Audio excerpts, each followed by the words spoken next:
seconds later, Pat, because the video starting with you saying, "I never watched any of the sequels," would have been great.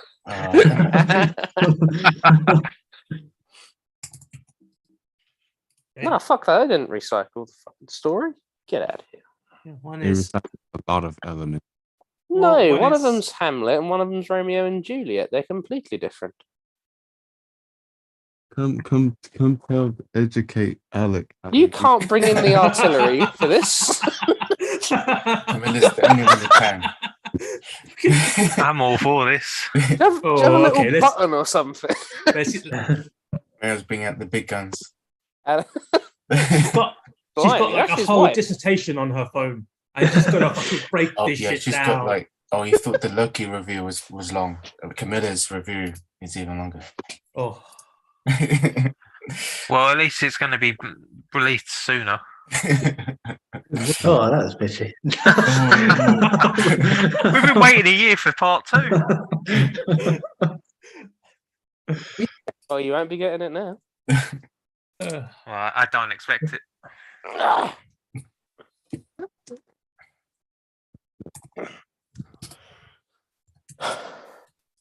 all right. Shall we start then, or are we?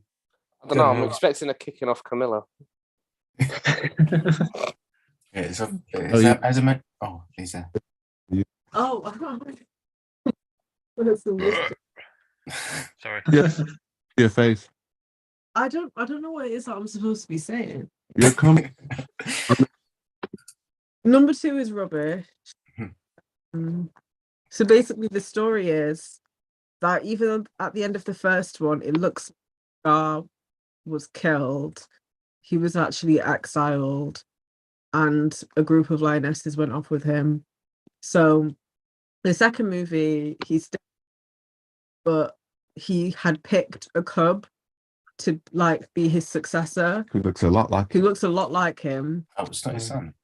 No, it's And not his son. It can't be his Oh. son. I thought It's- this was Bodica's son. Yeah, he didn't have no kids. It's stated Oh. if not his son, because the cub has an older brother, and the cub's older brother is like, I should have been picked. I'm older than him. I'm stronger, I'm better than him.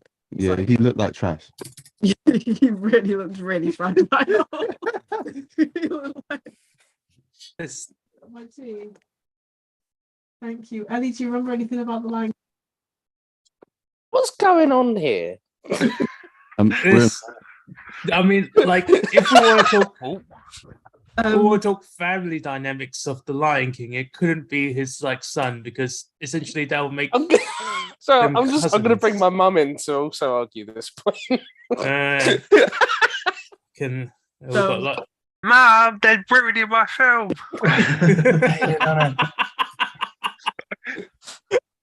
Scar's like successor and Simba's daughter, the like cub from the end of the first movie, meet when they're playing together, and they start playing together, and then the other cub is called Kovu, and then his mum gets it in her head.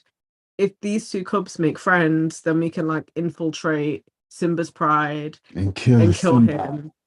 And then we fast forwarded to when the cubs were grown up, and Kovu shows up and like asks Simba if he can join his pride, and Simba agrees. And then we fast forwarded some more, and basically the exiled lions had staged an attack on Simba or something, and Simba was injured, and then Kovu gets exiled. But Simba thought Kovu was just another scar. Yeah. It's just like, I'm And by not this- gonna make you kill me just like he killed my dad. And by this No. point, he's got the scar over his eye, so he looks identical to Scar. In the same place, pretty much. Yeah, it- yeah, It's got okay, I don't know about you, but this sounds pretty compelling to me. yeah, just it's a bit of a West Side Story situation. That's basically what it is. yeah. Yeah, But he- West Side Story is Romeo and Juliet, anyways. And then they fighting, and then Simba's like, "We're all the same. We're all one family." And then it's just Kovu's mum who goes off by herself. And by this point, she's Asian and old, so she's probably going to die soon anyway. Uh, Didn't she get literally washed away? I Yeah, think she did, yeah. yeah, she That's did. what happened. She got away. Yeah. Simon paid more attention. So to me. she definitely might be getting old soon. He dropped into a thing of water instead of a thing of fire. There's a lot of There's a lot. Oh of no, random- until a step into. Oh, sorry. Dropped into a river instead of A wildebeest. stampede. It was in the like a river had burst. So the same gorge where Simba was killed, it was now filled with water. And Kiara, Simba's cub, was trying to save her, but she let go instead of it being. There's just a lot of things from the first movie that are in reverse. Okay. Yeah, So- sounds great. Love it. Not on So purpose. I guess now the question is, did you Yeah. watch the animated series The Lion Guard and talk No, about we're all not this shit? talking about that. We're going to talk about the Timon and Pumbaa spin-off. Oh, To Lion be King. fair, Anyone seen that? What? I'll take as much Pumbaa as I can get. Which one have we seen, Mayor? Huh? What did you say? As- The Lion King 1.5.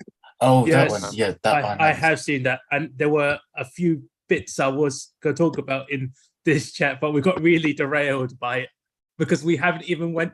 So, Alec, why did you pick this film? You are very good at that, Simon. Because we've got to start off somewhere. Because we have like structure somehow. Or if there's no structure at all, it's just gonna go. So, Alec, your film. Why did you choose it? You know what? I've just been so flat-footed for. I've just been like blindsided by all angles that I'm just not. I'm not sure what I'm doing now. Mhm. I picked this film because we're nearing our 20th film pick. Oh no, we're up the 20th film pick. Yeah. Yeah, And, this is the 20th. Yeah, and I was like, this one's a quite personal film to me. It was the only film that I watched for the first like 3 years of my life, on repeat, every day, sometimes multiple times a day. So yeah, So, Pat. personal. Yeah, I think I got really, really angry coming back from Australia because I saw the 2019 version, Mhm. and it highlighted some reasons like why I like the original one so much. It's up. I think it's still considered like one of the best ones that Disney's ever done. Yeah, I want to see how it held up, and I gave it an 8 for story. So hooray! It was 4K HD. So, You say it was kind of okay. No, I said it was good in 4K HD. Oh, right. sorry, this one. Yeah, number one. They remastered it very well. Yeah, The they an- did. Still holds up very well. Like, very well done film. Like, yeah. Not seeing it on a big screen still. Especially when you consider it like when you compare it to like my sister's film choice when she was very young, because she watched The Fox and the Hound like the first 3 years of her life, and that one's not very good. I'll just come out and say it. It's not very good. And then she was like, "Oh, okay, no, I'll take this one." There's like Oliver and Company, and I was like, "You're fucking rubbish. You're just an amateur. I had Lion King, mate. Fuck off." So Mine yeah, was Toy Story, I think. yeah, rubbish. Oh, I had to. Hey, calm down now. Series. So mine was a mix of Tom and Jerry, Looney Tunes. Yeah, we all had them. Yeah. Saying that, random aside, one more two. Going straight from 1 to 2, it felt like such a drop in quality of music coming from Hans Zimmer. Oh, Dude, yeah. The music for number 2. The budget was much less, Sereno. Come on, this But it was was- originally planned No for straight excuse. to home video, right? You gotta Yeah. give it you gotta give it some credit where it's due. Disney like how sequels then were better. I like how I've picked this film, and then Emmanuel's like, "But the sequel's really shit." I know. Don't agree, but fine. It's gonna happen when we pick Aladdin, and it's like, oh yeah, Return of the Jafar. So Return of the Jafar. I like Return of Jafar. yeah, I do as well. You're right. Credit where credit's due. It wasn't terrible. I think it was just once you saw something as great as the first one. Yeah, and you then- can't top it. It's like you can't top it either the sequelizing it or remaking it. The original was just so kind of flawless in a lot of ways. So it's kind of hard to either retread the same story or retell the same story and have the same impact. So it's kind of like the perfect film that just be one thing. So it's one people like Hans Zimmer and all the kind of people that worked on that film.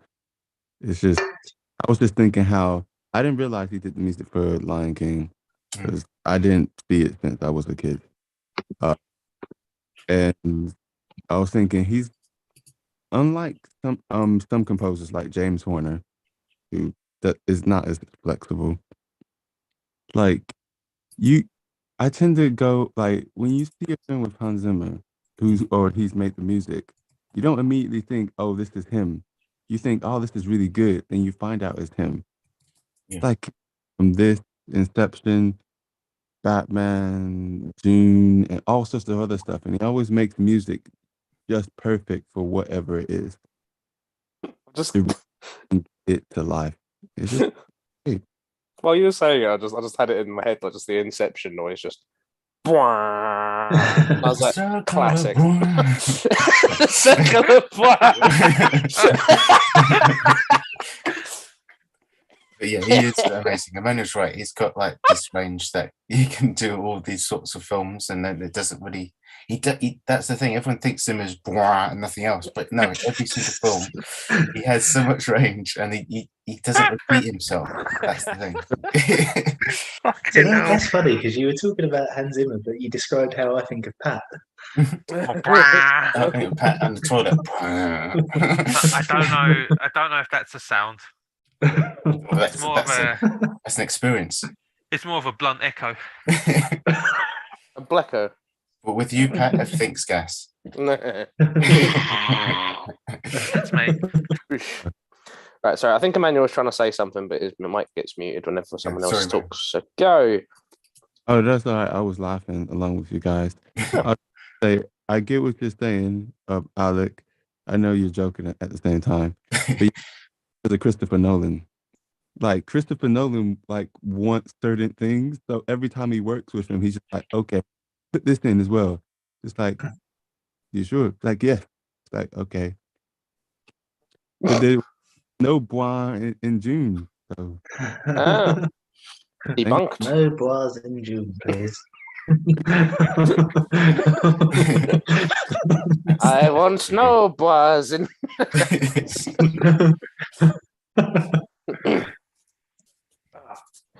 Do you want to do? This week's sponsor. Coke. No.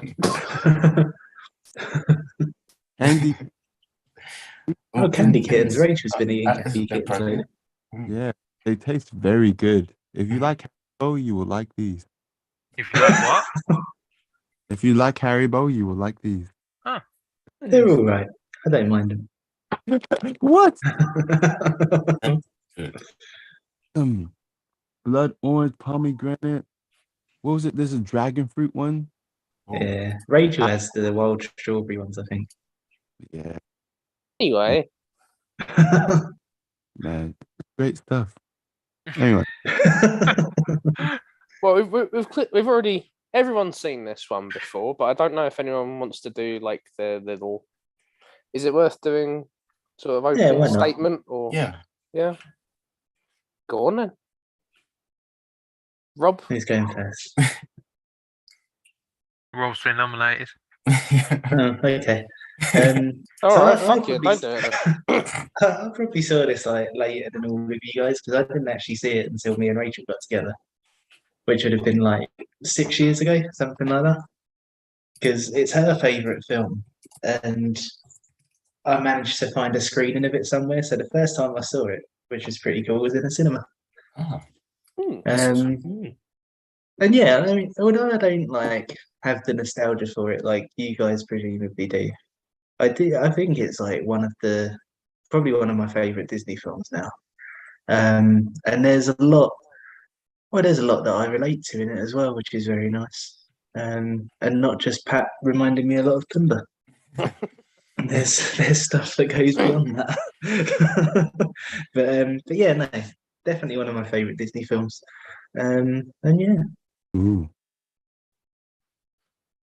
Interesting what you said about nostalgia, because that usually gets trotted out, just like, oh, don't criticize my thing. It's my childhood. But in this case, it's still really good. You don't need the nostalgia to like it. yeah, Yeah, it still holds up, doesn't it? yeah. Because, like, admittedly speaking, this film has, because we've all watched it probably multiple times on VHS. Well, that's how old we are. Watched on VHS. Remember, just recording it back. But it's like once you watch it so much, especially as kids, there's certain things that you don't understand, or you gloss over because you're kids. You just go, did they say something or make something that happened? Because I don't understand the reference because of. We'll get to it, but like when he goes, "You talking to me?" You I talking goes, to me?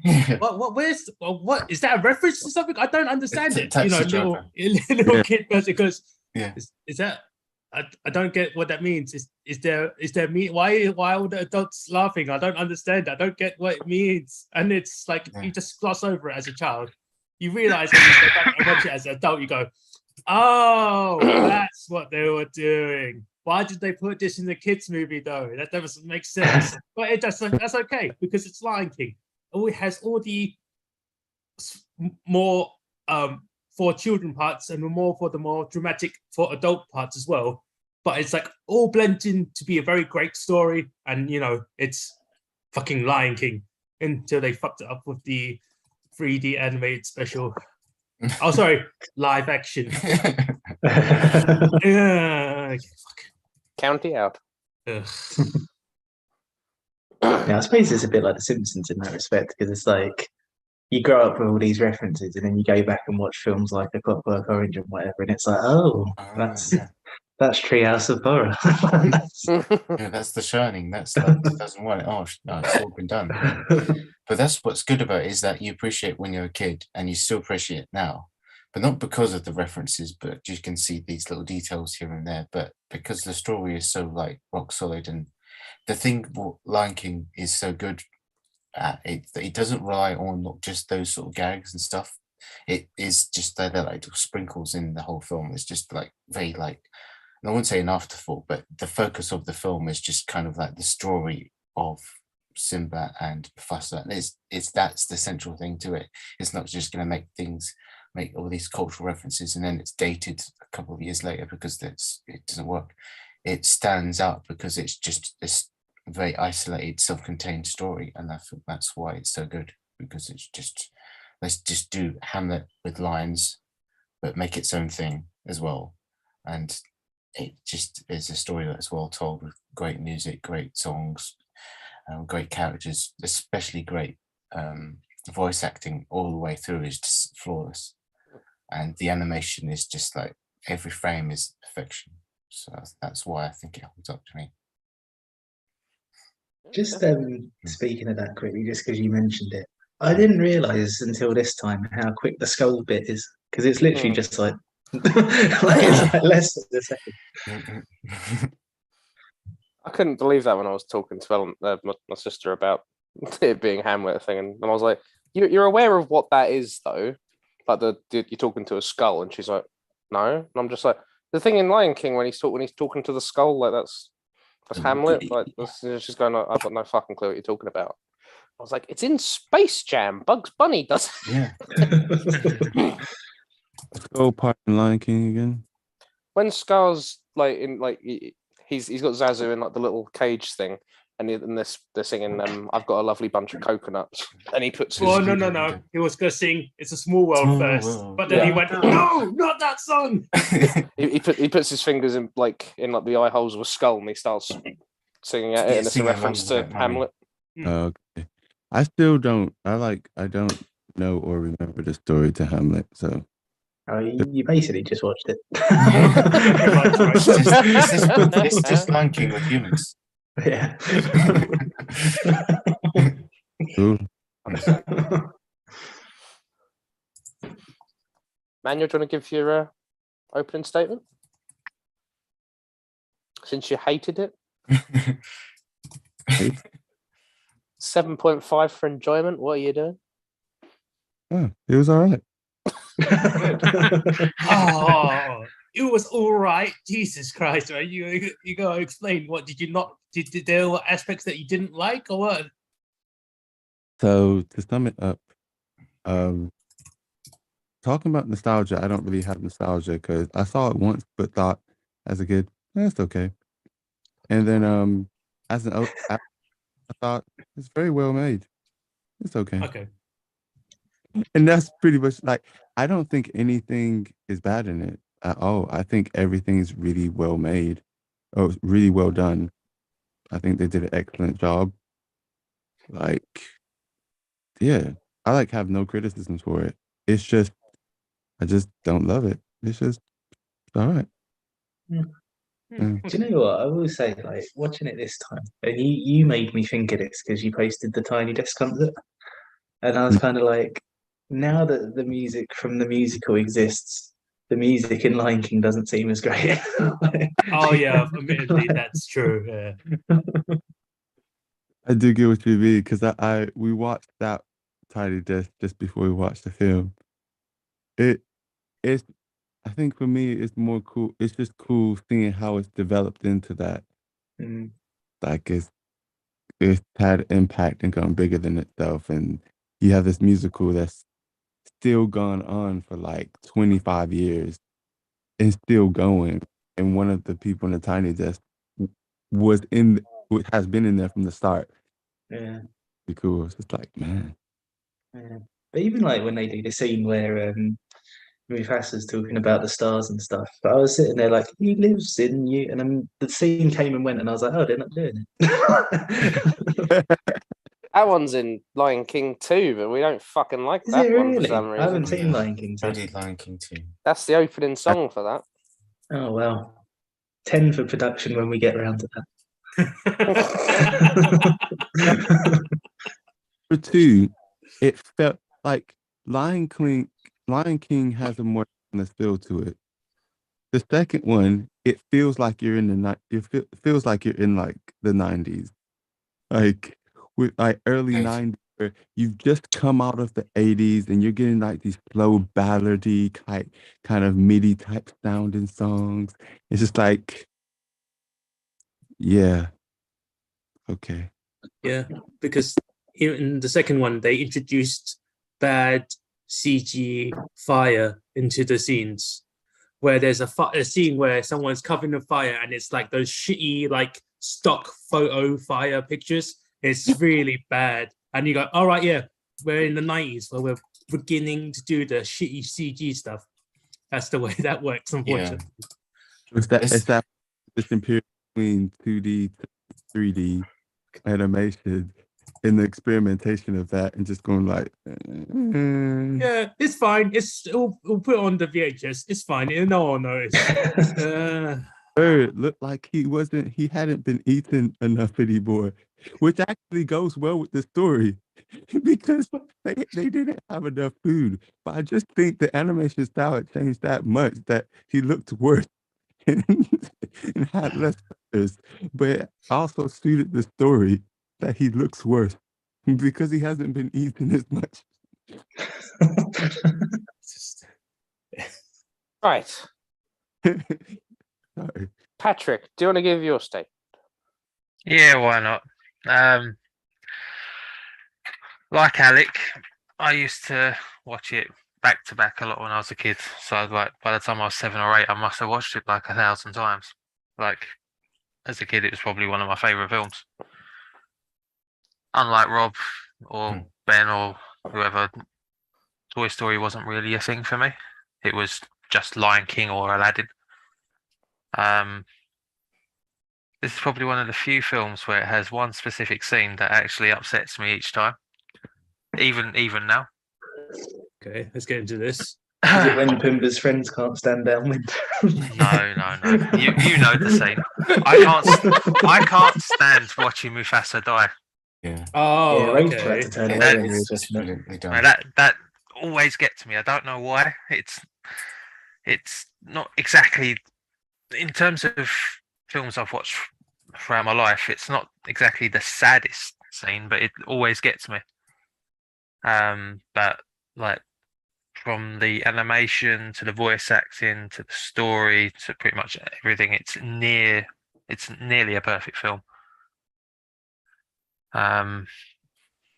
Couldn't say a bad word about it. I could talk about it all day. When we get to favorite scenes, I'm torn on about 10 scenes. Mm.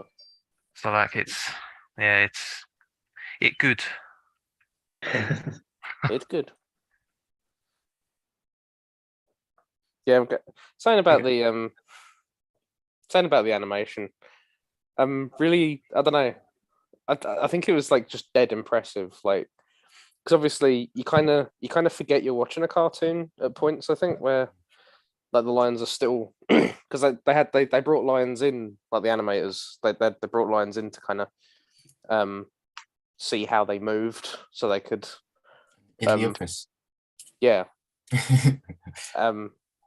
but like so they could kind of create the illusion of it and everything. And it's like the way that like Scar's like walking in some scenes, or like even just kind of like how the face kind of structure just kind of changes in that when they're talking or growling or whatever. You kind of forget you're watching a cartoon. And even stuff like that, the backgrounds and like the paintings and all like the landscape shots, or even when someone's in like long grass or something, it's all just done like really fucking well.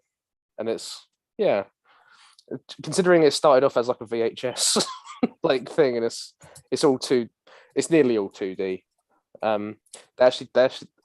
They had some they introduced some kind of technology thing for like the wildebeest scene. So they had like a bit of tech where they were trying to make it so like the wildebeest could move but like not hit each other. So they'd made like this program thing, but they had like all these dots. It's hard to explain, but they had all these dots and they were all moving, but like they couldn't ever like hit each other. But like that was one of like that was like a revolutionary thing they brought in to kind of simulate the wildebeest stampede scene, which I thought was neat. But a lot went into like the production of this. Yeah, I kept thinking like it's kind of mad that this was essentially like Disney's B team. Like it's because like all the resources went into Milano, wasn't it? Or was it something else? No, they went to do Pocahontas. They were like, Oh, Lion Pocahontas, King. yeah. What the fuck is Lion King? Let's go do Pocahontas. That's what Yeah. Considering that everything about it was like on top. It's just as good as Aladdin or Pocahontas or any of them. It's just 90s Disney at its peak, being at the best. Did you just call it Pokemontas? Pokemontas. You've got to catch them all, especially. Oh no!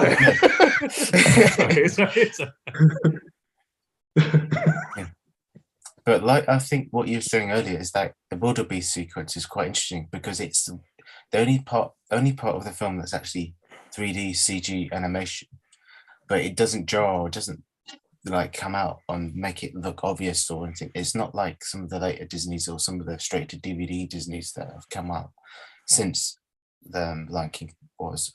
I think seems quite seamless, and they kind of like cel shaded everything to make it look like it was a part of the 2D world. Everything blended in with each other. And I feel that it was a very effective use of it. Like in Mask of the Phantasm, the opening sequence wasn't too jarring. Where we were saying before, it was like anything CG in a movie at that era, kind of like, oh, let's just put it in because it's the 3D gimmick, and it just dates it in 2 years, and it just looks awful. But this still looks like it's a part of the film, and it's always looks like it's intended to be as it is, and it just looks good. Even stuff like when I remember when they were talking about Lilo and Stitch, and Rob had like an issue with the backgrounds, because like a lot of it was watercolor, but then there was a bit of it that very clearly wasn't, and you're like, oh, that's going to move, and then it does. That doesn't seem to be an element for this. Like everything seems to be blended in really, really well. Yeah.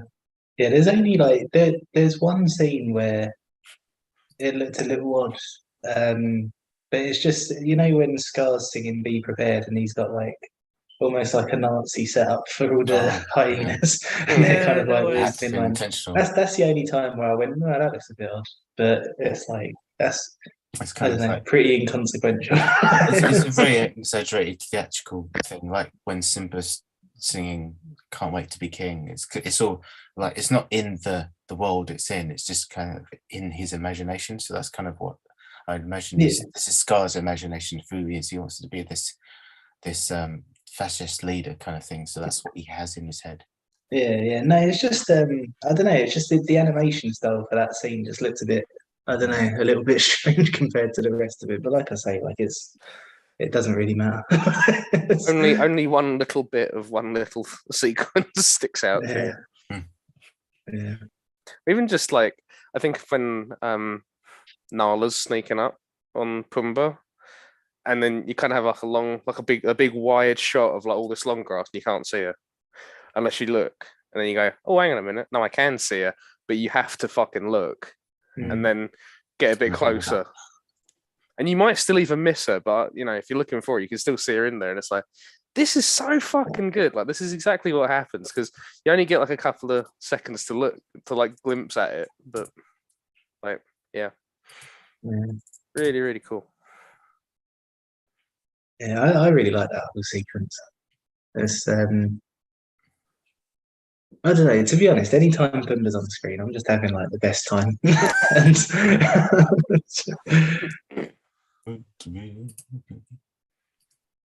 So, Pat, how did you prepare for the role? Are you saying that because I'm fat? No, Rob said that you're Pumbaa. I don't know. Oh, you definitely are Pumbaa. Timon and Pumbaa is you and Alec. Okay, what? To be fair, if I was Pumbaa, I'd say Timon and Pumbaa were me and John more than me and Alec.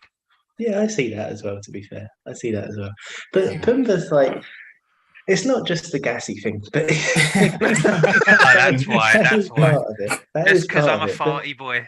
Pumbaa also does the thing that you do, where he uses like really like polysyllabic words for no reason. And he's kind of like eloquent and without really realizing he is. Yeah. And he's like, you've actually said something really profound there, but you don't realize it. And then the John character would come in and say, "Oh yes, I said that too." And it's like he takes credit for it, which Timon would do. That bit with the it's all Pat. stars. The bit with the stars is like fucking peak Pat and John. Actually, Yes, Just- yeah, it is. Yeah. I thought they were balls of gas burning billions of miles away. No, the fireflies, they got stuck up. But even the bit where they find out that Simba is like basically the king, and he's like, "Pleased to meet your acquaintance." It's like, that's so bad. I'll- Can I just Well, say that's something a- about the music quickly as well? Like you guys are talking about Hans Zimmer and the great work he did on it, but like a lot of the songs were written by Elton John as well. Oh, Which- yeah. Yeah, Like, apparently he had a huge hissy about it. who? Oh, does he? Elton John. Oh, really? Yeah, so apparently, like he before the film came out, they screened it for him, and "Can You Feel the Love" wasn't in it, and he threw such a big hissy about it that they put it back in, and then he won an Oscar for it. Yeah. Oh, I mean, But yeah. but it wasn't his singing for it. It was just his writing, wasn't it? Yeah, Because so the soundtrack that they released separately had the songs that he recorded with the other recorded artists, but they put the recorded artist into the film because it worked better for that. Yeah, of course. But like I think the mix between Elton John's songs and Hans Zimmer's sound mixing, I think propels it higher than any other animated film I've seen. Yeah, And I 'cause still it's- count it as a musical. Okay. Oh, I was gonna add. okay. I was gonna add to that is because I know for a fact that it wasn't originally sung by Nala and Simba. Instead, it was more comedic. It was supposed to be like, you know how And Pumbaa and Timon were kind of like watching and stalking them. Where for is this a going? right? It's a bit weird. But it was Timon and Pumbaa singing about them, not them singing about the situation. You know what I mean? So Right, it's like right. it was a bit. it's voyeuristic. Yeah, it was a lot. Yeah, it was a lot more creepy. And they were like, and he was like, "No, this is not a love song. This is not a power ballad. This is just are stalkers. These are stalkers watching these two get along, and because then after this, they changed it back, but in The Lion King 1.5, the prequel sequel, they make the joke again about them actually being the stalkers. But even though it was a lot more comedic, it was still an amazing love song because it's definitely like one of the hit like love songs of that, like of pretty much most Disney songs. I think like there's no other like song that can really match up to can you feel love tonight, to be honest. Not even Can I just say that sequence, that originated a lot of furries. Oh, yeah, when Fucking hell. Oh man, There's some energy there. She's giving off some mad fuck me eyes. Well, that's the I'm thing. fucking- Like, if you go onto YouTube and like, there's a video for that scene, and there's so many comments about that specific look that Nala gives Simba. It's really funny. It's I like, never jeez. okay, as a kid, I always thought that look was a bit weird. I didn't understand it. Then as an adult, I go, oh, everyone thought that look was a bit adult. You know what I mean? So it's like, oh, so I'm Alec not gets the that only look each person. night, doesn't he? What the fuck? Yes, I am very desirable. Fucking furries, Jesus Christ. Oh dear. Okay. Anyway. Rob's left. Rob gives no fuck. Can't take it. Uh, Oh dear. like admittedly, because this movie is quite it's been on everyone's mind for like since it first came out. Like it's been also like meme to death as well. Because like one of the greatest scenes is definitely them like on Pride Rock looking at yes, everything the light touches is our kingdom. But what about that shadowy place over there? And like it could be a template for any sort of meme, right? Because the best two are definitely what is that shadowy place over there? That is Reddit, Simba. You must never go there. Or the other one is that is Detroit, Simba. You will definitely get mugged there. And I'm like, okay, cool. because this film is so old, and because we've watched it since we're kids and adults, and as adults we're very more jaded, let's say. It's like, oh yeah, we can make fun of this stuff because like when you're watching it's like, all right, it's supposed to be bad and scary, but as adult it's like, nothing is really bad and scary. Everything can be made fun of. What Raccoon City? What's again? What if it was Raccoon City? I think there is one that is like that because we never go there where there's zombies. Yeah, it's so. Raccoon City does not hold a candle to Detroit. There's so many memes of just that particular one scene. It's so good just to see it because like even when I rewatched it, like I watched it once just to watch the film. Watched it again. I was thinking, I made a joke about Detroit in the first scene. I can't believe I just didn't write it down. Yeah, because like it's just that sort of joke because of this sort of place that it is. It's great. It's great.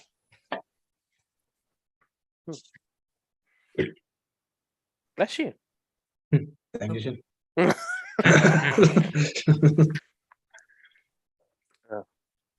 No, I do just love that whole sort of element of that story. Just kind of like I was thinking about it the other day because I was like, what's kind of like the general sort of, if I had to sum this up in like a word, and it's like, oh yeah, so the circle of life, you have Mufasa's like holding like the balance of everything together, and then because like Scar's so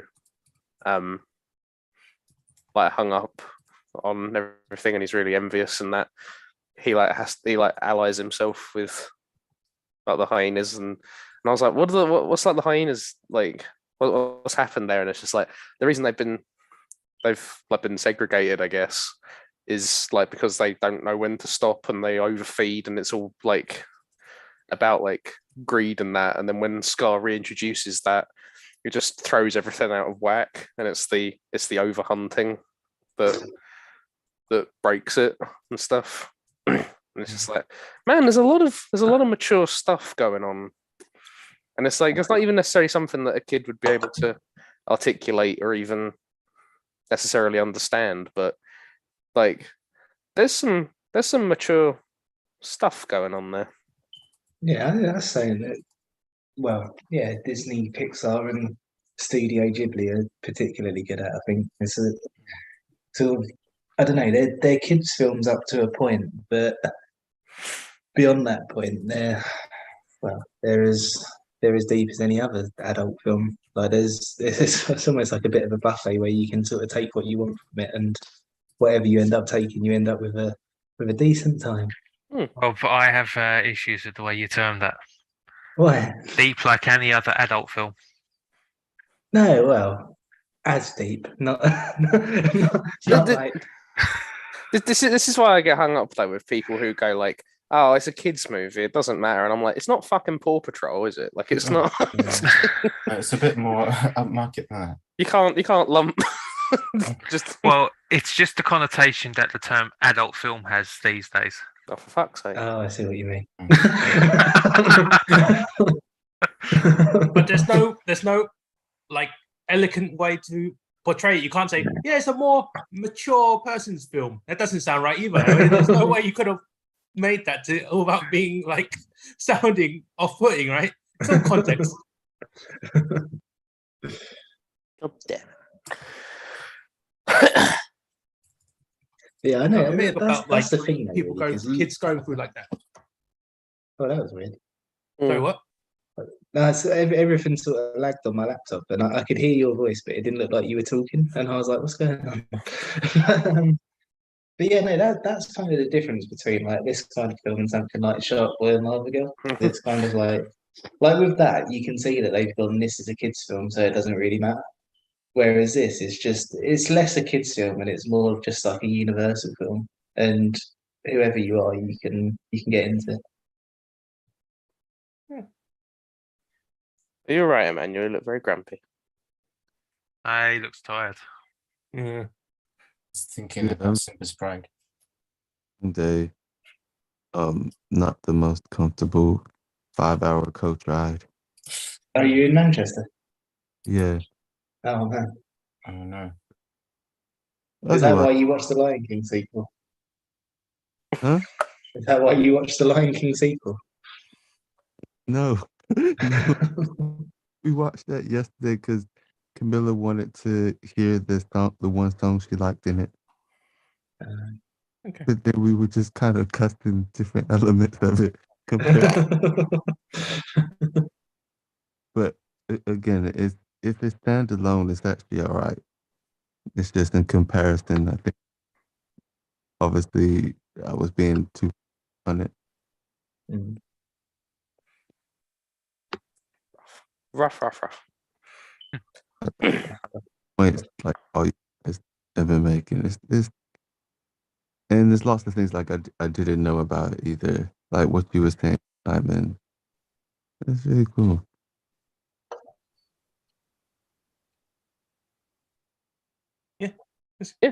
Yeah. Because this film is like so much impact and so much stuff, even for kids. Like even when you're a kid, right? You can understand. Sorry, Pat. The trauma of seeing Mufasa die, right? And you can get like that Oscar-winning performance of him going, "Dad, we need to go home," and it's like, fuck, that hurts. But even then, you go, "Oh, that's really great," because like, it's I wouldn't say really great. Sorry, that sounds really fucking wrong. That's my mistake. It's a very impactful scene to see all that stuff happen, because even as kids, you go, "Oh no, bad thing has happened." Then after you see the bad guy come out from like the misty, foggy shadows, and you go, "Boo! It's the bad guy!" And it's like, Don't make it sound like a panto. Okay, sorry. Boo. Sorry, yeah, I realized what that sounded like. Yeah, but even as a child, you can see like the elements of loss, trauma, fear, and running away. That's why they afterwards have to quickly bring in the comedic duo just to like lighten up the trauma because it's going too dark. We need to make it a bit more lighter. Let's bring in I thought you said lion up the trauma. Oh No. That's a good one. Mm. yeah, the trauma is too much. It's too dark. The scenes have gone too dark. Let's bring in the comedy. Just like to go, yeah, okay. Whew, let's bring in the comedy, and it's all fine now. Which is actually a point I realized now, unlike before. Before in the times in the early 90s and stuff, there's a lot of hatred to a certain demographic of people. But we never realized that Simba grew up with 2 male parents, essentially, growing up. So it's like, oh, it's fine, actually. It's not a problematic demographic because if Simba turned out fine, everyone else can turn out fine like that. Even if you are raised by a Pat and a John.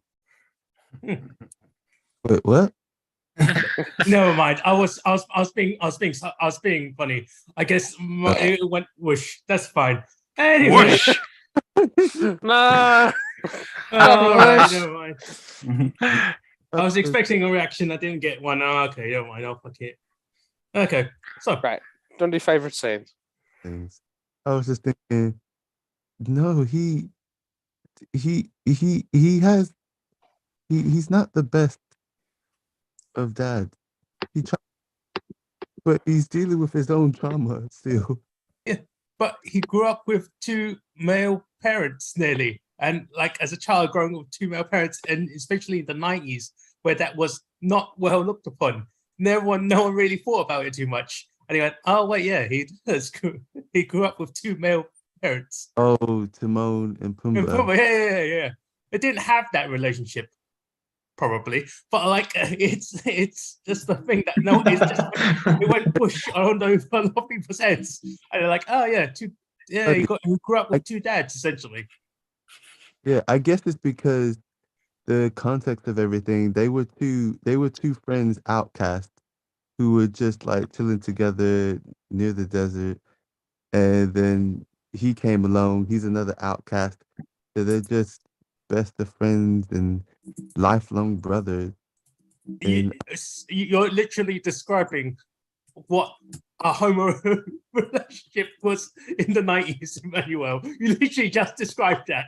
And you're like, yeah, just 2 guys who are outcasts, they were living together. Yeah. That's literally what everyone described them as. So yeah, so it's good. It's not a problem. But he's just like, yeah, Simba grew up perfectly fine. It was fine. It's all good. Oh man. And Alec is looking at me like, what the fuck, man? This has gone on roughly 300% longer than I'd have liked, but that's okay. It's very true. Okay. I never thought of it like that. Mm, Ben's left the building. okay. I don't know. So instead, should I talk about my sponsored by Kimber part? Where Go for it. okay. So a lot of Anything to get off the current fucking. So the conversation that a lot of people think is this: Kimber was made before Lion King. Well, most of it was made before Lion King, give or take. A lot of people think that the Lion King stole everything from Kimber the White Lion. That is not correct. Kimber, admittedly speaking, has certain things that have influenced the Lion King, but to say that it was directly stolen from the Lion King, that's Lion King stole everything directly from it. It's not correct. This is going to be a very long conversation about it because everyone thinks when they hear Kimber and Simba that it's very similar in naming convention.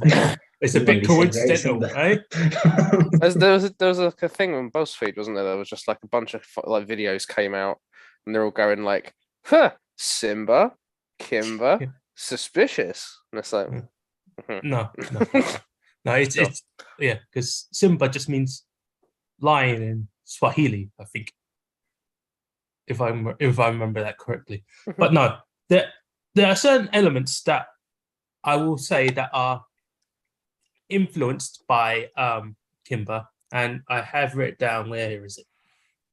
Okay, I've got like Well, I think just for full context though, Kimber had like what, like I don't know, like 100 episodes or something. Like it's a long running. Kimber was a TV series before it was a movie, and Lion King was a movie. But like, if you compare the amount of stuff it has, Yeah, Kimber's like episodic. Like there's a lot of like villain of the week kind of thing going on. There's humans like hunting them and stuff, and like I think there's like a couple episodes where he comes up against like this bigger lion who has a scar over his eye, and that accounts for like 2 or 3 episodes of like this massive run. But people see, oh, there's a big lion with a scar on his face. That's where they got it for the movie, and it's like, no, not well, kind of. That's the only point that I watched of the other guy that you told us about that I semi disagree with. Okay, because admittedly, Lion King and Kimber, the similarities are kind of surface level, but they are indeed there. The main one being Scar and the villain in Kimber, Claw. Now, or more precisely, we're talking about the scar on the eye scar on Scar, which is on his left side of his eye, right? Or the left side of his face. Now, to a point that it's how to explain it? The trope of having a scar on someone's face being a villain is not that uncommon. A scar on a character's face for a cartoon character is, well, there's hundreds of thousands. But the main thing about it is, like, this is where he says it's a 50-50 chance. We're talking about the YouTube that we're talking about, right, Alec? Mm-hmm. And I go, that's not entirely true. Because having a scar on your face, sure, everyone has. Having a scar on your eye, or more precisely, the left side of your face, is definitely not something that is a trope in Western media. Because, like, if we talk about scars on eyes, there is like things that are done in Western media that is this trope. I've got a small list. It's like Odin, Blackbeard, Blofeld from like James Bond, or heck, even a slightly more modern one is Cable. But like that's always been on the right side of the face, and like that would be the trope. So Scar being on his left side is a bit odd. It's like a subversion of the trope. You know what I mean? So it becomes a thing where it's like an Eastern influence because Kimber is made by Osamu. Oh, I can't get right his surname right. Tetsuzuka, who made another anime which is called Blackjack, which is about a doctor who has the scar all over his left side of his face. So it becomes a thing of like, again, these are, how do you explain it? These things are kind of surface level, admittedly, yes. But to see, it's definitely hard not to see that Disney, when doing research about lions and stuff, probably did see Kimber and like Claw's character and go, maybe we should do the scar on the left side of his face and the right side of his face this time. Like in this little anime thing. Yeah. It's surface level, admittedly. But to say that it wasn't like influenced at all, like the way that the other guy's saying is pretty wrong. To say that there was no influence is wrong. To say that there were tinges of inspiration, right? To say that's where it was, then that's what makes it make sense, you know? Yeah, I don't think he's saying like there's definitely no influence. I think he's saying it's not as heavy as, it's not like a direct copy like a lot of articles were making out, like, because a lot of it was like spreading misinformation about it, and it's because a lot of people have seen the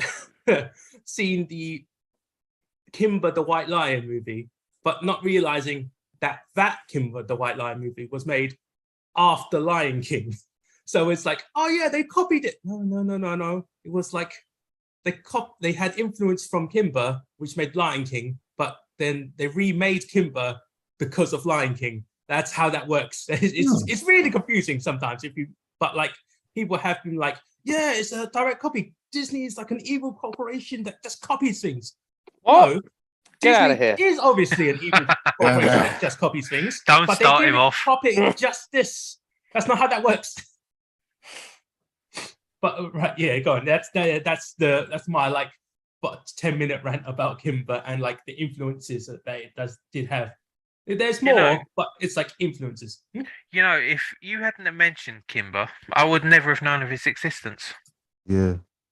Even okay. Yeah, I knew it from the memes, to be fair. I didn't even see the memes of it. I knew it because I remember I watched an episode of it like fucking years ago. That was like, I can't even remember where it was. I remember watching it in like shitty VHS of like, oh, this looks very familiar. Why does this look like Lion King? But that's about it. No, I don't think I've ever seen it, but it's something that, I don't know, you just kind of always hear about it. And well, whenever somebody's talking about Lion King, it inevitably comes up at some point, kind of thing. I feel like a lot of misinformation of it has come up, which is the reason why what my point is. And the other YouTuber's point was that it's not direct copy, quid pro quo. sorry. It's not as direct copy exactly, right? It's has influences that made the animators go, maybe we should try it similarly. And if that's the case, then that's fine. That's actually it's called inspiration. And inspiration is what makes the world go round, I guess. I don't know. Because you have French people who make flying machines, then you have British people making anti-flying guns. That's how it works. How did we come to that? What are you fucking talking about? That's an Al Murray joke. Don't worry about it. Right, okay. Okay. So, favorite scenes. Yeah, let's do that. Of course, I'll just be going on this like conversation for ages. Somebody. Good Lord. Nothing. It's not quite to do with that subject, but I thought I'd bring up one cool bit of animation that I thought that was really quite subtly good that I never noticed before until I saw it this time. I think Alec might have known this, but what is so interesting about Scar in particular compared to all the other lions is that he, of all the other lions, is the only one who bears his claws at all times. Every other lion retracts their claws when they're in like peaceful or very laid back or relaxed on thing, and they only get their claws out when they're like attacking or they're hunting or anything like that. But Scar walks around with his claws out, which I thought was a really interesting detail. That's because Scar's a naggy bitch. He is. Yeah, Rachel pointed something out earlier that I thought was quite cool. Like, it's a really small bit, but you know at the start where Mufasa's in Scar's cave and then Scar kind of reaches up to the wall and like scratches down it. So apparently that's how lions challenge each other in real life. So what they do is that if there's like a lion who's like, I don't know what they call themselves in the wild, let's just say the king. So if a lion's not like the king of the pack, but he thinks he should be the king, they'll go up to a tree and they'll scratch it with their claws, and then the king has to go over and scratch higher. And if the king can't scratch higher, that means they have to fight for the title belt. I didn't know that. That's interesting. Very interesting. I'm really going to struggle doing a favourite scene. I really fucking like all of this. Give us your top three. I will mention though. There is one scene that my dad said he used to look forward to this bit every time it happened. It's the hula scene. That's so good though. You- The hula scene was amazing. Apparently, like as even like a very like small baby, like it used to just make me roll up like every single time. But like it would you know, like when a baby can't stop laughing and it's like, and like, I can't even imitate it, but it's like the cutest machine gun ever. Like it was that kind of laughter. So yeah, I should definitely make a point of mentioning that one. Did you know that scene was improvised? Really? Yeah, essentially they were struggling to make. They were talking about it, and it's like who I can't remember who was the voice actor for Timon now. Nathan Lane. Nathan. Oh, is it? Oh, okay. Nathan Lane was just like he was just spitballing. It's like, oh no, we want me to make a distraction. What do you want me to do? Just distract and do the hula? And like they recorded that line, but they played it back because he said it in such a way. Everyone just started cracking up laughing, and they went, "We'll make the scene that because you made it sound so fucking funny." And that's like, oh, okay. I guess we're stuck with it now, and that's why Disney keeps all of those little improvised characters and all the improvised because they could just make anything out of it, and it's amazing. And that scene was indeed amazing. They kind of did it similarly in the live action version of Lion King, where they tried to make. Don't It wasn't as compare good them. though. They tried, but it wasn't as good. They made it a joke in Be Our Guest, wasn't it? Yeah, it sings Be Our and I was Guest. like, I laughed, but it was like, haha, I see what you did there, laugh. And afterwards, it wasn't that funny though. It was like, haha. Okay, that's it. And it's like, Oh, I'm disappointed at the initial laugh you gave it, but well, fair I mean, enough. you gotta give it like they gave it a good gave it a good go, right? But they didn't go. They missed the landing. That's the I could. That's another like Pat and John moment. Now I could see them formulating that, and then they're like, "Oh, come on, Pat, you got to join in." And he's like, "Oh, what do I have to do?" And he goes, "Oh, just say yub yub yub yub." Okay, this is acceptable. Fine. That is a beautiful scene. it's just I don't know. Like I mean, I suppose Timon's kind of funny anyway, but just say yub yub yub yub. Just I was cracking up each time.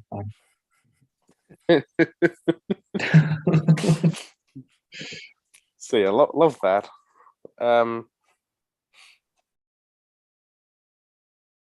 I think I don't know the bit where Rafiki kind of gets him to go back to Pride Rock and that whole sequence is just fantastic. Oh, you mean where the moral of the story is literally beaten over our heads? Shut the fuck up. Oh, It's Simon. No, so that's literally how that scene has been described. It's shut the the moral of the absolute story. fuck He up. gets hit over the head with the moral of the story. That's kind of the point. Oh, no, that's my favourite scene. That's the bit where Oh. like, I mean, I don't know, like the actual kind of like the visual of the reflection, I don't think is great, but the scene around it, I love. Like just I don't know. I think Rafiki is a great character anyway. Just like the way that he speaks is just something like really endearing about it. But yeah, the whole thing about how like he knows Mufasa, he didn't know him, like he still knows him, kind of thing, and then he leads Simba to his reflection and stuff. It just it gets me. I really like it. The bit when Simba and Mufasa are running around after he's just told him off and that, but like he can't stay mad at him, and they're just kind of running around having a laugh. Like I don't know if I've just poached Pat's one now. You've No. poached two of mine now. You said you had like 10, so that's okay. They were 2 of my 10. You post 20%. Yeah, most of these scenes in this movie are pretty great. There's one scene that I got really confused about, like the transition. It's when he goes back to the Pride Lands, and it's like that weird running scene through like the savannah desert looks, and I was like, was this? What was the point of that scene? I don't understand it now. I didn't understand it as a kid. It was just running through some sand, And I was Yeah. like, Well, that's There's, the Why? trouble. there's land in between. Yeah, I think He, then he met Showplace Pumbaa and is like, Timon in the desert. He has to run back over the desert to get to. it seemed What's your problem? it seemed it was just like it wasn't needed. Like you could cut that scene out and it wouldn't have changed the movie in any way. it just shows Yeah, the but you- progression of distance. I Yeah. guess, but I So think otherwise, the only you'd go. Where did the desert go? I didn't think that at all. No, because it was there. So I didn't You even- saw it. It just went, "Oh, okay, it's just there, I guess. It was like, You'd be like, oh, it This just is- went straight from Timon and Pumbaa's little thing to Pride Rock. I guess I guess the desert just disappeared. It's like, no, he had to run back To- over it. To be Yeah. fair, Simon is speaking as a person who commutes every day. Oh, sure. It's like, doesn't wanna be the reminded commute of is commuting. not part of the story, really. Uh, I think my only criticism with that, with what Simon said, is the fact that you obviously see this epic journey Simba goes through to get back to Pride Rock, and then hard cut to Timon, Pumbaa, and Nala just suddenly there beside him. oh, right, yeah. They that was didn't a go bit on that weird journey as either. well. If they all went on that journey together, I've been like, yeah, that makes sense. Don't. but- Okay, no, Yeah, we we need a second montage to see Yeah. a pig and a fucking lioness go across Honestly, the it same doesn't- desert. it doesn't Again, ruin sorry, it. but sorry, it's Alex. just They that- did actually do Obviously. this joke in in Lion King 1.5. They literally had Pumbaa running through the sand, and Timon go, "What are you doing? Why did you do a slow-mo shot? What's the point of this?" Yeah, it was in the film. Is this where your criticisms come from? You watch the fucking 1.5 movie and you're like, yeah. No, I had that criticism anyways, but they Yeah. pointed out the criticism, and it just made it funnier for me. I was like, "Oh yeah, cool." I really, really believe you. You don't need to. But it was just so weird just to see it though. Oh god. So any more favorite scenes? Yeah, I'll go a couple. Yeah, so the Rafiki scene is my favourite scene, but I really love I love the whole bit where you meet Timon and Pumbaa. Like I think I just the way that Alec laughed as a toddler is the way that I still laugh now at that scene. I also love as well the bit where Mufasa and Simba are looking up at the stars. Basically, any scene with stars, I really love. I think. Yeah, But the bit where Mufasa and Simba are looking up and Mufasa's explaining about like how the kings of the past are up there and all that kind of stuff. And then the bit later on where Simba references it and yeah, the bit that's basically John and Pat. And I really love that. So yeah, I don't know. When it gets dark, a bit like real life, I suppose. When it gets dark, that's when like the nice stuff happens. I think. I just flashed back to when we went to the Isle of Man and you got away from light pollution for the first time, and there was just there were more than 10 stars in the sky, and you were just like, "Whoa!" Bless That's him. thinking back to that still blows my mind now. it's still amazing. I'm like that with Rob as well. It's kind of like as a cloudless sky with all the stars. It's quite magical, and this film kind of conveys that atmosphere very, very well. Yeah, definitely. Right, Emmanuel, you look furious, so let's have a favourite scene. Furious. His hated scene. But not from The Lion King 2. Uh, You I think- stumped him. 2 or 3 favorite moments. As a kid, my favorite scene, and it's still one of my favorite scene was when Scar died. Really? I was so glad to see him dead. I was like, Motherfucker. you needed to die. As an adult, I still like it, because you still hate him, still don't like him. Obviously, you're not meant to like him. He's a great villain. Yeah. I think the other moment I like are Kuna Matata kind of that whole part. And then specifically the part where they're laying up looking at the stars, similar to what Rob was saying. But mainly because how he's laying on the ground, he's just a big cat. And they've got his paws in a certain way, like some cats sometimes do. And it's just like, yeah, that's pretty thoughtful. Again, production, top tier. Yeah. I think that's my favorites. I don't even remember what look you guys are talking about that Nala gave. It's like a sort of Yeah, you mean- yeah. It's when they're the rolling sultry about in the moment grass and where she's she's all like, Let me She's try just and like get the that. picture of it, and I'll send it to you. oh, no, you It's a don't bit need like- to. I just did Yeah, it. it's hard to explain. It's a bit. If we go too deep into it, it's just a bit weird. yeah. She kind of it's like a bit like, you know, when somebody looks at you as if they've got a hot chip in their mouth, and it's like.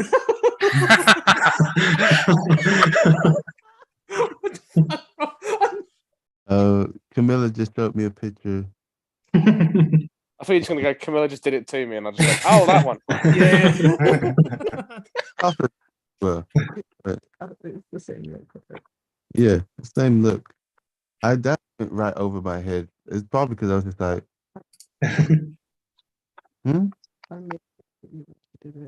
did you? The whole thing went over my head, apparently. Okay. Yeah, it went over your head. It didn't go over a lot of other people's heads. That's why there's so many people talking about it on the internet and go, did you guys think about this as well? Yeah, we also thought about it. So many people on the internet are like, yeah, that happened to us as well. There's a version where they're going under waterfalls and they're like rolling around in the grass and everything. And then there's one that's they're just raw dogging for the whole thing, just like, Right, I've just put a picture of it in the group. oh, wow. Okay. The raw dogging. that's the look that Noah gives him. I need to moderate this just to make sure. Yeah, it is. And that's how you turn a U movie to a PG movie. In the 50s, I would have got it banned. If you were a very young furry and you saw this, you just struck gold, mate. Like that was oof. I'm not a furry. I can't John very may or furry. may not be. Ooh. Wait, what did you say, Ben? So John may or may not be a furry.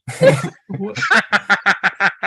Okay, I thought Ben's doing that thing where he's just okay. bitching about people who aren't here. Yeah, but maybe Den as well. Who knows? Maybe Rick while we're at it. Yeah, it just awakened Dan's and Rick's furry desires, right? Yeah, they didn't know they had this fetish. Now they do. Is that what you guys say? You fucks. You bunch of fucks. Anyways. Shit. Sorry. So, favorite scenes. Definitely, favorite scene is definitely one of the favorite songs in this film. It's definitely the Be Prepared song because it's probably one of the best villain songs that have existed in the Disney library. Yeah. Like it's so damn, it's so much bass in it and it's so catchy about it. You really can feel it in your bones. When Kanye got his Spotify Wrapped, that was at the top of the list. Oh, brilliant.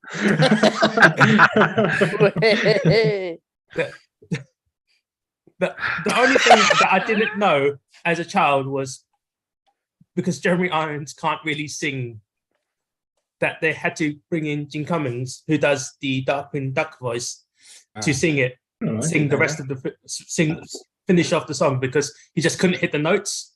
I never knew that, but now that I do know that, every time I listen to the song, I can actually pinpoint like generally where the points where they had to cut in his character to do the rest of the singing. It's like, and it's when it's the scene is when the like green smoke turns into the red smoke, and he's like facing the hyena. That's where the voice changes, and you go, "All right, yeah, I can hear the difference in the voice. It's so good." But That but was so seamless. I it, didn't- yeah, it's I wanted to it's pick up on that. it was amazing because as a child did not notice any difference but only because you told me there was a difference that I go, oh, I can kind of hear the difference. But if you didn't tell me that, I wouldn't have known at all.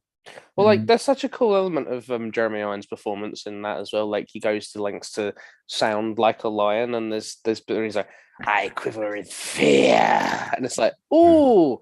So when you add someone else doing that in, like that's a lot harder to detect, I guess. Yeah, Yeah, but, he and was that's amazing. and that's the two classical Disney typecasting for British characters, either very snotty or very evil.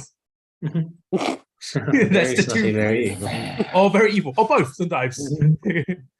But like the second favorite scene is the gorge scene, or more precisely, the beginning of the wildebeest. Wildebeest. Did you say Wildebeest. wildebeest? I'm gonna wield a bitch. No. Wildebeest scene. Wildebeest, please stop. Wildebeest filled in the bitch. Or more precisely, when that scene actually begins, because when you actually see them like coming over like that cliff edge, like a fucking like tsunami, and you see like the fear that as the zoom in and like the fear in Simba's eyes as he runs away. That scene was so much drama and tension, like right there, and it just went because of the roar. It like all the floodgates like burst open. That's so big and like cinematic. Which, and I think Alec was talking about it earlier. Like it took ages to make because of little dots, right? Was what you were saying, right? Yeah, they had to make a program where they had like a bunch, they had like a net, like about 30 dots, and then they were trying to get them to run in the same direction without all hitting each other. And so, yeah, then once they had like the dot formation kind of built, then they could add like the wildebeest like bodies on top of them, and they basically just had like a bunch of dots all going over this thing. Yeah. I can't imagine how long that probably took to make. Like how many years that probably did. Like that, but that was such an amazing scene just to see it all like Especially flow considering it's over the you, I 90s. guess. Yeah, and like that scene is like, if I could watch Lion King in the cinema, I would definitely just go to watch that particular scene because it's how big and epic it is, and just have that like music blasting to me with that surround sound, and be like, oh yeah, this is what movies are for the animations, for that epic like feeling to see. Because watching it like now on like TV, it's good, but it's not as good as I can imagine if it would be on actual cinema. That's probably the reason why you want to watch it in theaters. Probably. Yeah, that's definitely favorite scene of those two scenes. I'd be interested to see how they do that in the theatre production. I'm gonna go see it in March, I think, for my mum's birthday. So Oh, that'd be cool. Oh, let me know. yeah. We'll do. We'll do beast. It was really, really good, though. I think they did a really good job of the stage show, because it wasn't just like they did make their best efforts in making it different to the original film in a good way. They just like leaned more into the African culture and the African mythology and all that. And it just had this great production design more than anything else. So I think it's worth watching for that alone. Oh wait, Ben, have you actually watched it then? Yeah, I saw it like 3 years ago. Yeah. Oh, cool. Yeah. Did they like use like lots and lots of? I can only imagine puppets because I can't really. I've not seen it. Kind of like an extension a costume that extends over their body, so you can see their human face as well as the animal face on top of them. So Oh, you that can sounds see really both interesting. characters. Yeah, Man, so I've got to watch that eventually. The image that I've got is kind of like, you know, in Warhorse, where like the horse is clearly mechanical, but yeah, Yes, it's kind yes. of like that. It's very Oh, much okay, like right. both. You can decide yourself what part you want to pay attention to, which is okay, interesting. Oh, I would be remiss if I didn't mention another little scene. In the scene, when the hyenas are fighting each other, and like they get into a bit of a tangle, and then they cut back, and Ed's biting his own leg. that actually happened once. Me and Ed were fighting, and she like went to go and bite me, and then she like bit her own arm. I was like, "Oh wow, you're like the hyena from Lion King." She'll be very grumpy to know that I did this, but she's asleep right now, so that's okay. I'm in the clear. Yeah, I didn't realise until I watched it this time that one of those hyenas was Whoopi Goldberg. Yeah, Really? yeah, the Yeah, I main didn't one. realise. Yeah. Wow. Also, another thing that I had this time was the first time I saw Zazu, I was like, "Hey, he looks like Rowan Atkinson," and then I was like, "That's Rowan Atkinson." Did you get the feeling watching the characters you could see the real life actors playing them? Only Zazu. See, I got it with Scar, the main hyena, Change. Zazu, and Mufasa. Yeah. I didn't get it with Mufasa. When I look at Mufasa, I don't see James L. Jones. I really do, but I You see Yeah. suppose Darth Vader. but I suppose I do more now because I've got like experience of like thousands of films, so I've seen like different actors, and now I just I listen to a voice and I just see their face. No, I don't get that. Well, the nice thing with the performance of Mufasa in this one is it was so good that they used it twice. Yeah. Because he's not actually really in the 2019 version at all. They just reused a bunch of footage from this. Are you talking about the characters look like the actors? Yeah. I just get like when I look at the characters now, I see the faces of the voice actors, but I think it's more of like how my brain sort of interprets it. Well, no. I'm guessing you're talking about Zazu being Rowan Atkinson. That's where we started, but Yeah, that's okay, easy. because those eyebrows were so fucking him, right? It's so obvious it was Rowan Atkinson because, like, if they gave him, I don't. It's the eyebrows that make it really him, right? And it's like, oh yeah, you can kind of tell it's Rowan Atkinson. Yeah, it's this. Was anyone seeing Matthew Broderick for Simba? Nah. Nah, but he had a big day off. He had a what? He had a big day off, didn't he? Oh, I thought you said he had a big payoff. I was like, He did that as I well. mean, he Oh, is yeah. he is the titular Lion King. Yeah. Roderick.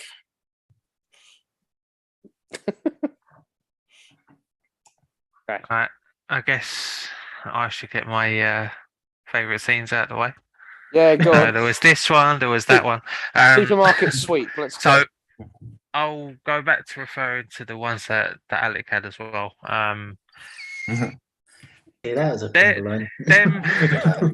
Them ones probably mean a bit more to me now, since my granddad passed. So he was sort of like a father figure to me. So where he's sort of Rafiki's sort of trying to tell Simba to remember who he is, and then you see Mufasa as a big cloud. So I sort of get sort of dreams like that.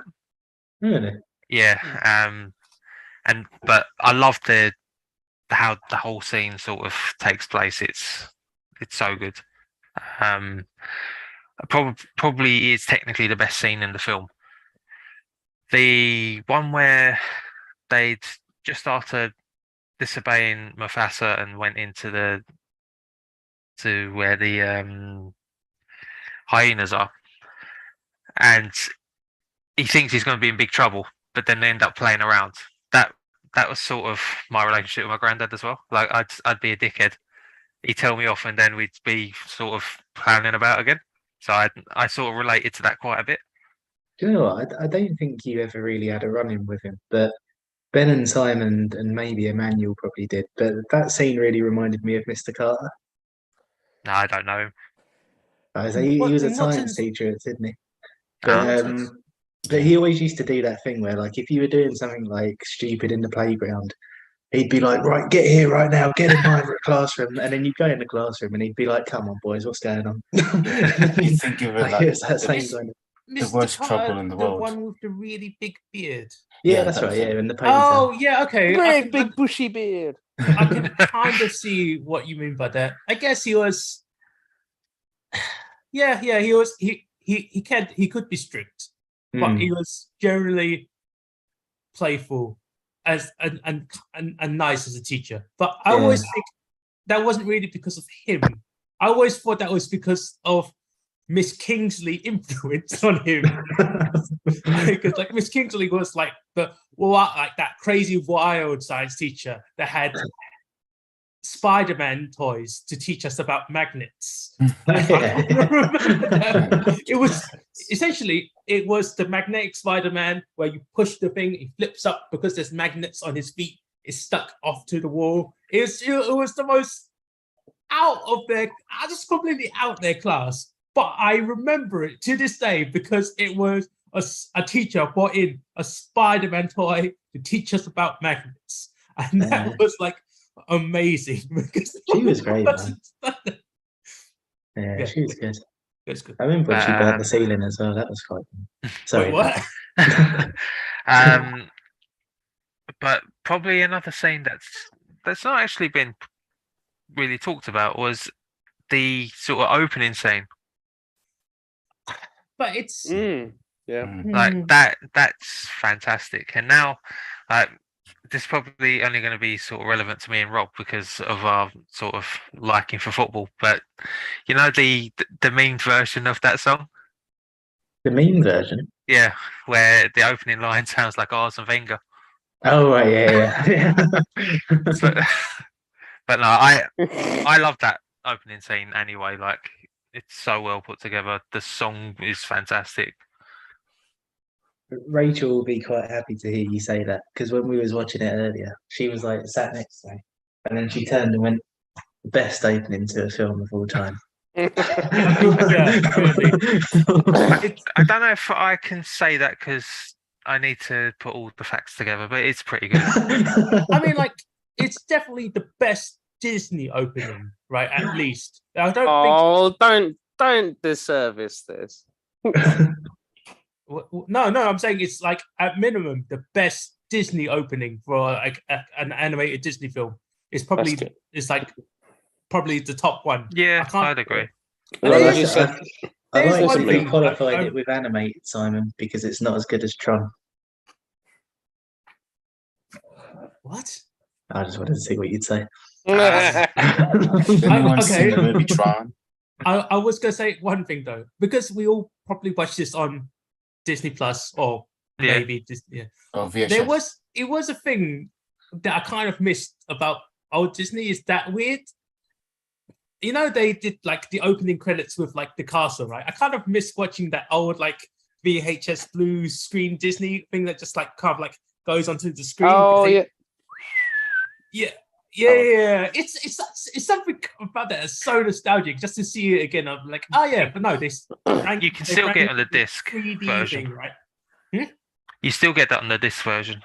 Oh, it's just Disney Plus because they're knobs. I feel like that seeing that blue castle is part of the film. I'm so bored of seeing that intro thing where they're like, you're in Disneyland, and I'm like, fucking shut up.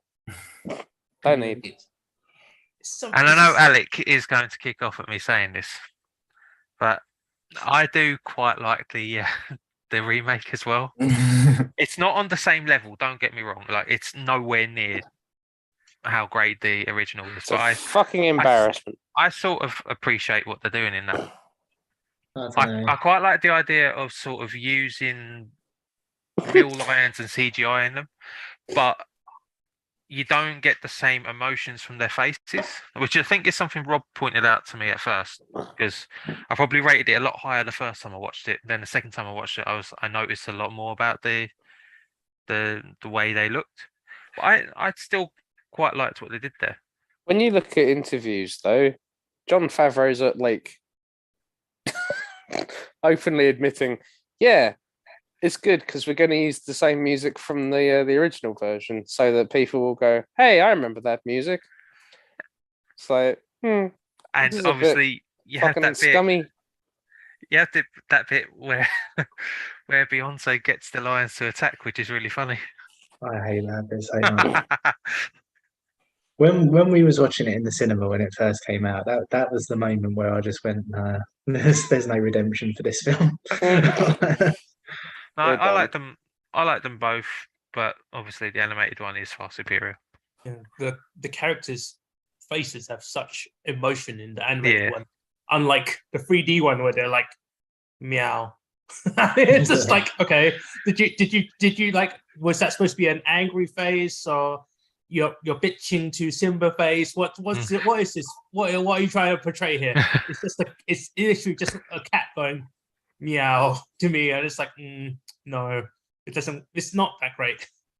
I think the best review of the new Lion King that I've ever heard was from my mum, because when I went round her house, she showed me a DVD and she went, "I've bought the Lion King," and it was the new one, and I said, "No, this is the new one," and her face dropped and she went, "They didn't warn me."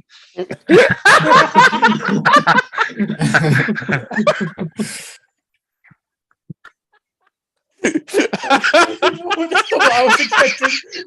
Okay. They didn't warn me.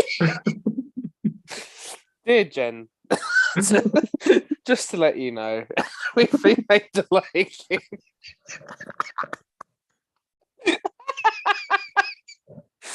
Okay. I love your mum.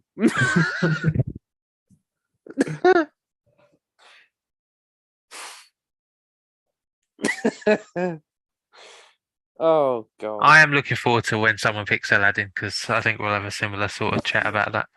Yeah, that'll be Oh. epic when it comes up. Oh, I'm gonna have to watch the remake of that. I like the remake of that as well. Don't As have far to as watch. Disney remakes go, I thought that one was okay. Compared to what? Well, this, Beauty Well, and the Beast, Jungle Book. To be fair, I think the remake to Lion King, I think was the problem was it tried to be the same film rather than trying to do something different. Oh, I would have Whereas- loved if they tried harder to be the same film. Aladdin, the remake for Aladdin, I think they did different things. Like, has everyone here seen that? I've Aladdin? seen like the So, first half of it. I gave up. I walked Well, off of the plane. Well, you got like Will I opened Smith's the emergency Genie. exit. Will Smith's Genie has sort of different types of songs, but I think that sort of suits the current day and the actor that plays him. I feel like it's more of a retelling of it than like a Well, wait, is remake and retelling the same thing? Because like if you were talking Arguably. about They're different. yeah, but like you could say like Reimagining. Maleficent was like a retelling of like Sleeping Beauty, right? And Maleficent was not too bad to me. I kind of thought that was an interesting take on it. It wasn't like the best story, admittedly, but it was an interesting take on it. But Well, I so know what it's you like mean. It's not the same a beat for beat remake of Sleeping Beauty, isn't it? It's yeah, a different but like viewpoint. Aladdin is not really the same sort of. I mean, it's the same, but again, it's not really the same. If you know what I mean, it's hard for me to explain it. It's Yeah, I get what you mean. Does the Will Smith genie like unscrew his hand and then slap people with it? yes, That's the big difference, to be honest, is that Will Smith isn't as likable as Robin Williams. Especially not now. uh,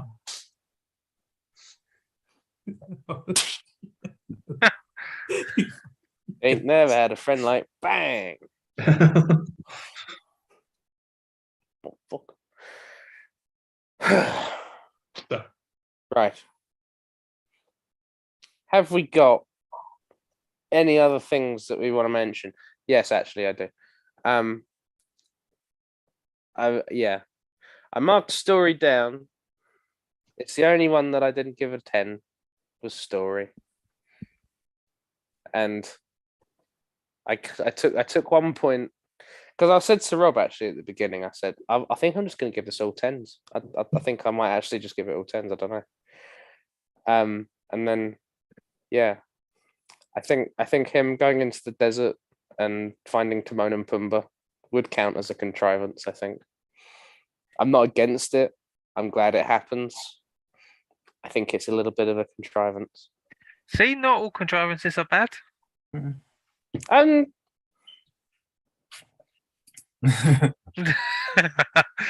It's one of those things where I'm like, it happened. I still like the film. I don't care that it's a problem. It is a problem, but fuck it. Like, but I still mark it down. And then the other one is Mufasa. This is actually like I found this one actually kind of interesting. Because Mufasa's showing up to save Simba and Nala at the elephant graveyard. I was like, damn, that happened really fucking quick. How did he know to come here? And I thought, no, actually, that kind of works because you have because what he knows is that Simba and Nala went to the water hole, and then they kind of diverged. So he very well will have gone to the water hole to go and look for them. And then we have Zazu being put in the birdie boiler, and he gets fired up. Yeah. He gets fired up into the sky, and then I guess it happens to fire him into the same direction where Mufasa like kind of is, or like is visible to him. And then obviously Mufasa's very fast. He manages to get there, but I was like, how did he know they were in that specific cave? And then I was like, oh, maybe he like smelled them. And I was like, okay, we can go with that if you like. However, he doesn't smell Scar, who's in the cave at the time, because he's not even elevated that high up in like the cave at all. But he is present in that cave. You'd think Mufasa might, if he's relying on sense of smell, you'd think if he's smelling Simba and Nala, he would also smell Scar in there. So I was like, ooh, considering like that's how Simba survives. I'm thinking, Wasn't it because of Simba's roar? Like the little roar, but admittedly, that area is a bit like echoey. So Mufasa must have heard that little roar. I'm just And thinking elephant graveyard's pretty big. That's true. It's nothing where I was like, I've got to take a point off impact for this, because I was like, no, it's all still there. It doesn't like ruin anything. But would I take it off for someone for like a different film? Yeah, I probably would. So I see contrivances in this review. yeah. So there's one like last question before we go on to like final thoughts, right? Who is Nala's dad? Oh no! it's a thing that again a lot of people have probably thought about that no one really has said out loud. They go, yeah, wait, who is Nala's dad? Is Nala's dad also Mufasa? But that doesn't work, does it? It should work. If you go by how a pride works, then It kind of yeah, a is. little bit. No. Why have you done No. A lot of people have made this joke. There are YouTube videos that have made the same joke I have for those two things. Can you feel the love tonight? Seriously, man, when you said it, right? So a little thought came into my head, and I was like, "Oh, there's nothing wrong with having an absent father." And then Mufasa just went.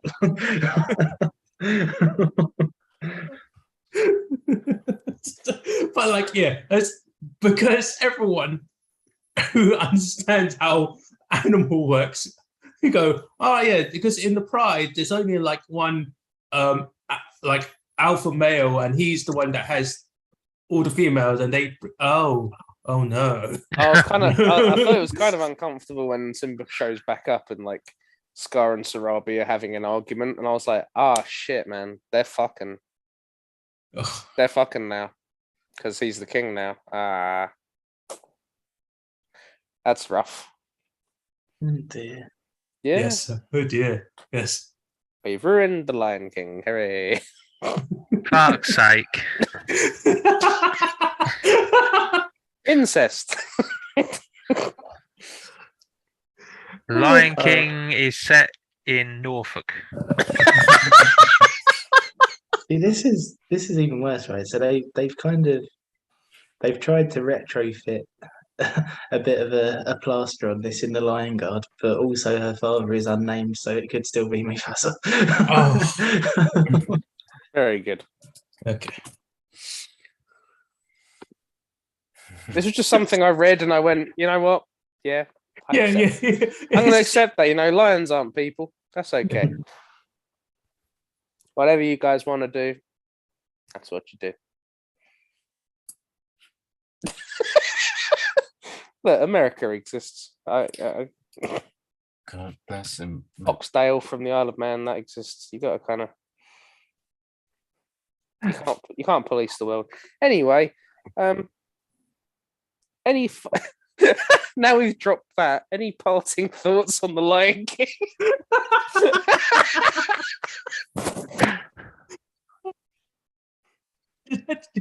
I can't believe you've done this. I've seen this film about 20,000 times in my life without the thought of incest coming into it once, and now you've gone blue Norfolk.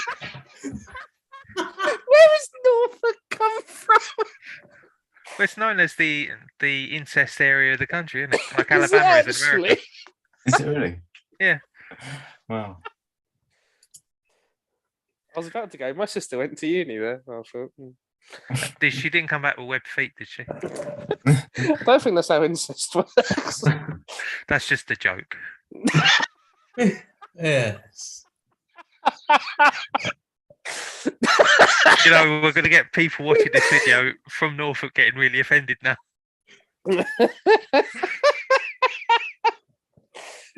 Oh God. Oh no. Nah, it still doesn't affect how I feel about this film. It's a great film. Yeah, that's the thing. It's a you look at it and you go, it's a nasty shock, and then you go, is that going to affect anything going forward? Nah, not really. It's happened. It's happened. Just leave it. How you doing there, Rob? You good? I'm just reading about this unnamed lion.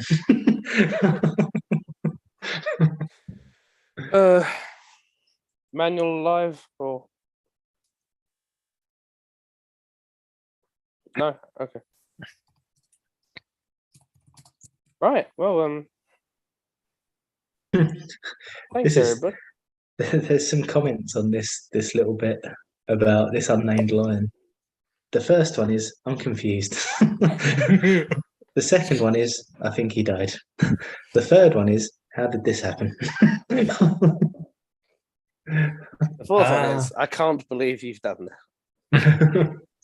Forever a mystery. So, final thoughts. Yeah, it's a great It's Great. good. great animated film that is essentially the big cat version of Hamlet, and it will always kind of be named that forevermore now. And but the animation and art and like visual effects and all the voice acting really give it its soul and life, and that's why it's still a great movie after all this time. Is this our first Shakespeare adaptation? It could Oh, be. Maybe. Oh, that's pretty cool if it is. I thought that was good. I thought you would do that as like a whole round, or we're just doing it randomly, Willy. Oh, well, Random Nilly Willy. Random Nilly Willy. I don't know. Oh, it just popped in my mind to say that like that. But, yeah. Willy nilly. A good place. Random Nilly Willy. Oh, Willy no. nilly. Sorry, what?